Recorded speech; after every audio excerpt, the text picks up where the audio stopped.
Brand new Chainsaw Man is here, chapter 199, and get ready because Death Devil was on Demon Time this chapter, and like always, spoilers ahead if you haven't read it. Chapter starts off and Death Devil tells Fammy that in the case that she dies, another Death Devil is gonna be born, and even if that does happen, that Death Devil might not be as nice as her. So Fake Saw Man tells her, yo, why don't you just be cool, you know? Like, you don't gotta destroy mankind, to which she responds with, nah, that shit ain't possible. Because on the day of the prophecy, for some reason, mankind's fear of death will reach its peak. And when that happens, I will awaken. When it happens, my powers will activate even if I'm sound asleep.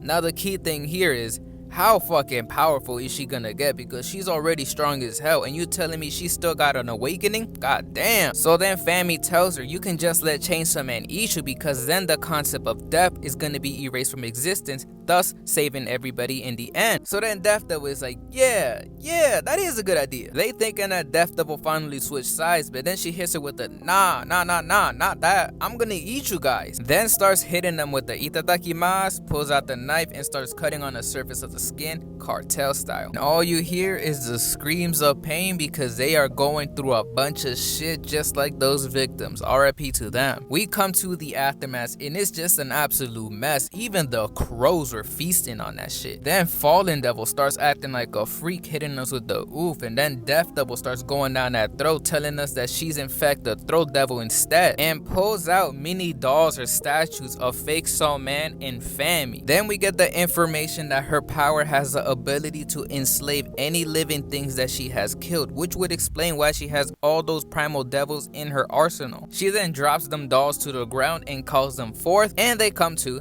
they spawn back to life, looking all peaceful and soundy. Until Fammy just comes in from out of nowhere and hits her with the uppercut. God damn, Mortal Kombat? I gotta acknowledge Fammy here. She got her get back at least. I also gotta commend Fallen Devil too, because she wasn't gonna let her homie get robbed for no reason. She was on Demon Time coming for Fammy's neck. But then the chapter ends with Death Devil telling the two of them to go and plunge mankind into an abyss of terror. I don't know what Fujimoto is gonna be cooking up, but just let him cook, because next chapter is chapter 200 and you already know what that means. We gonna get some crazy shit.